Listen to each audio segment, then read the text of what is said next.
Grosse info concernant le coach allemand Hansi Flick. On apprend aujourd'hui qu'il est trop fatigué pour continuer à Barcelone et prévoit de partir à la fin de saison. Il y pense depuis septembre, les gars. Bon, la source c'est quoi? ABC. Et ABC a noté, les gars, que c'est un média madrilène, hein, donc un média spécialisé sur le Real Madrid, qu'on voit cette info. Donc pour l'instant, il n'y a rien de confirmé. On en saura beaucoup plus dans les prochains mois. Et en parlant, tiens, du Real Madrid, hein, pour un journaliste du Barça, les gars, ça passe pas du tout, les gars. Aurélien Tchouaméni, donc hier, il y avait Liverpool et Real. Donc Tchouaméni encore arrêté une frappe, les gars, cadrée de la main. C'est pas un gardien, hein, c'est un joueur, hein, Tchouaméni. Donc Tchouaméni est le seul joueur de l'histoire du football capable d'arrêter un tir par match sans jamais être sanctionné d'un penalty. Il y avait certainement péno. Hein. Le Real Madrid en Ligue des Champions joue selon des règles différentes. C'est incroyable le vol auquel nous assistons. Donc bon, le Real a quand même perdu 1-0 face à Liverpool. Ce soir, le FC Barcelone se déplace du côté de Bruges. À noter les 4 derniers résultats entre ces deux équipes. Hein. Quand même 3 victoires du FC Barcelone, un match nul et aucune défaite. Et voici le 11 attendu ce soir pour le FC Barcelone. Donc Chesney bien évidemment au but. Hein. Donc Kounda à droite, Balda à gauche, Araujo, Eric Garcia en défense centrale. Hein. Donc Francky Casado, Fermin Lopez. Attention à Francky Casado sous la menace bien sûr d'un match à suspension. Donc si en gros ils prennent jaune ce soir, ils seront suspendus pour le déplacement de Chelsea dans 20 jours. Hein. Et Lamine Yamal, Lewandowski, Ferran Torres. Donc Rashford pourrait peut-être commencer sur le banc. Durant la conférence d'avant-match de Flick, il y a un petit truc qui est passé à la trappe. Il a déclaré que Pedri pourrait être de retour contre Chelsea. Attendez, bougez pas, je vous explique. Je pense que Pedri sera là contre Chelsea. Et là où c'est très important, les gars, c'est que De Jong et Casado ne doivent absolument pas prendre de carton jaune face à Bruges, sinon ils sont out pour le match contre Chelsea. Donc vraiment, j'espère qu'ils vont se canaliser, parce que déjà, il n'y a aucune certitude que Pedri soit vraiment là. Et surtout, il sera là dans quel état. Donc vraiment, j'espère que De Jong et Casado vont se canaliser. Flick a aussi déclaré que Lamine est très important pour nous. Il a une bonne attitude et de la discipline et travaille bien. Qu'il aille en sélection ou non ne me regarde pas. Parce que même si Lamine Yamal n'est pas à 100%, je pense que De La Fuente va quand même l'appeler à partir du moment où il est titulaire avec le FC Barcelone. Lewandowski a clairement fait les éloges de Rashford en expliquant qu'il a déjà joué contre lui, qu'il a beaucoup de potentiel. Depuis le premier jour ici, j'ai vu que c'était quelqu'un qui pouvait beaucoup nous aider. Il joue bien en ce moment et j'espère qu'on sera meilleur avec lui. Il y a le Barça qui pourrait faire son retour au Camp Nou après la trêve. Après la trêve, nous serons une équipe totalement différente avec Rafinha qui sera de retour de blessure, Pedri qui sera de retour. Yamal, on espère qu'il ira mieux. Le retour du Camp Nou. Les gars, cette saison, l'équipe type, elle a joué peut-être une fois ensemble. Seulement une fois. Et entre-temps, t'as un Fermin qui a explosé, t'as un Rashford qui a explosé. En tout cas, vivement nos absents de retour. Sinon, vous les gars, vous en pensez quoi? Ramenez-vous sur cette personne, on s'ennuie. Nom de Dieu, c'est lui qui mérite le meilleur salaire au Real Madrid. Les gars, le nombre de parades qu'il nous a fait là aujourd'hui, c'est trop. T'as vu déjà cette parade-là? Je me suis dit, mais en fait, c'est inhumain. De lever déjà cette jambe-là, d'avoir ce réflexe-là, c'est inhumain. La parade de Van Dijk, il était encore là. D'autres frappes de Szoboszlai, tu te dis, mais waouh, encore des arrêts, par-ci, par-là. S'il n'y a que 1-0 à la fin de ce match-là, c'est grâce à Thibaut Courtois. Merci Thibaut Courtois de nous avoir sauvés. Vous savez, Thibaut Courtois, au final, depuis des années, c'est le joueur le plus sous-coté au sein du Real Madrid. C'est le joueur le plus sous-coté, mais faut se le dire, les gars. Depuis, il nous sauve. Van Dijk, il a parlé au sujet de Courtois. Encore une nouvelle fois, il a dit qu'il était exceptionnel.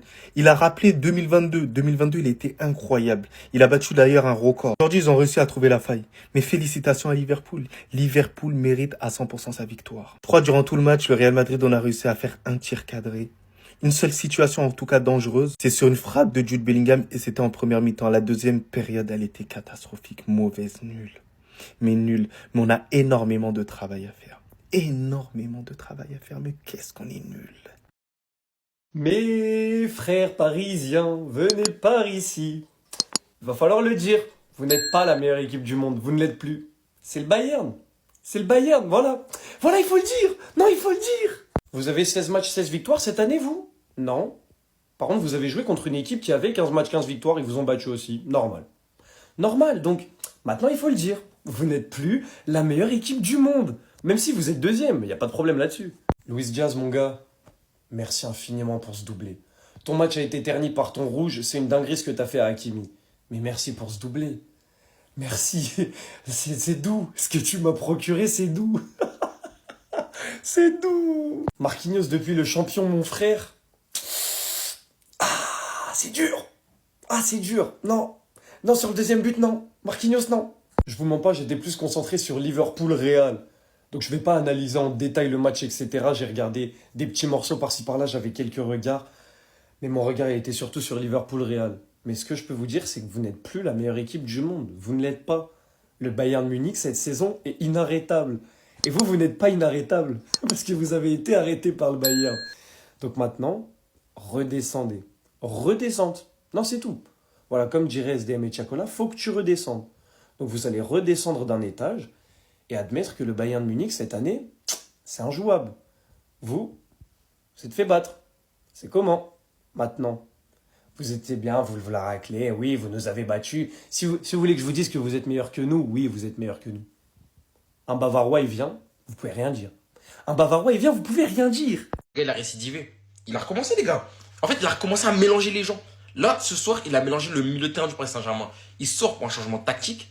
Mais en première mi-temps, incroyable poteau de sa part, passe des sublimes. Et puis tous ceux qui ont osé se dresser sur sa route, il les a caillassés. En fait, depuis le début de la saison, c'est trop grave. Je retrouve mon Niabri 2020. Quoique, en fait, peut-être même qu'il est meilleur. Enfin non, il n'est pas meilleur, mais il est plus complet. Au milieu de terrain, franchement, il a redécouvert son poste parce que sur l'aile, la saison dernière, c'était compliqué. Mais là, même dernier match, sur l'aile, il était bon, mais au milieu de terrain, en fait, c'est vraiment son poste. On dit, c'est vraiment son poste. Quand Moussa va revenir, il va sauter malheureusement. Il va être super sub, mais en tout cas, c'est très très fort en ce début de saison. Il est super efficace. Hein. Les gens disaient oui, il fallait se méfier de Olysée, de Dias, de Kane. Mais offensivement, avec Dias aussi doublé, voilà, faut pas négliger. Mais c'était le meilleur en première mi-temps. Et j'en profite aussi pour parler de ce mec-là en fait. Parce que ce mec-là en fait, il veut pas vieillir. Il a bientôt 70 ans. L'année prochaine, il est à l'EHPAD. Mais en fait, même à l'EHPAD, il va continuer à jouer au foot. Il va venir, la journée, il va passer à l'EHPAD. Le soir, il va venir en Ligue des Champions. Il va poser des masterclass. Parce qu'on sait que c'est le meilleur gardien de tous les temps. Mais aujourd'hui, je joue à 80 ans avec de l'arthrose et guettez les parades qui nous sort. Deuxième période, c'était compliqué parce que forcément, on jouait à 10 contre 11. On a dû poser le bus, mais défensivement, c'était sublime. C'est ça, en fait, on a montré toutes nos cartes aujourd'hui. Offensivement, techniquement, défensivement. Lehmer, Upamecano, c'est trop fort défensivement. Mes soldats, mes Neuer. Encore une fois, en fait, 40 ans, mais guettez les parades qui nous sort des interventions défensives. Sten, en fait. Le mec était Sten. Il savait ce qu'il faisait. Tu vois l'expérience du Boug. Et franchement, c'est incroyable. Et on pense à le prolonger. J'ai vu des trucs sur le prolonger. Et carrément, j'hésite, en fait. Je me dis, pourquoi pas? Parce que s'il est encore capable de nous sortir des prestations comme ça en Ligue des Champions, dans des matchs en jeu, franchement, pourquoi pas?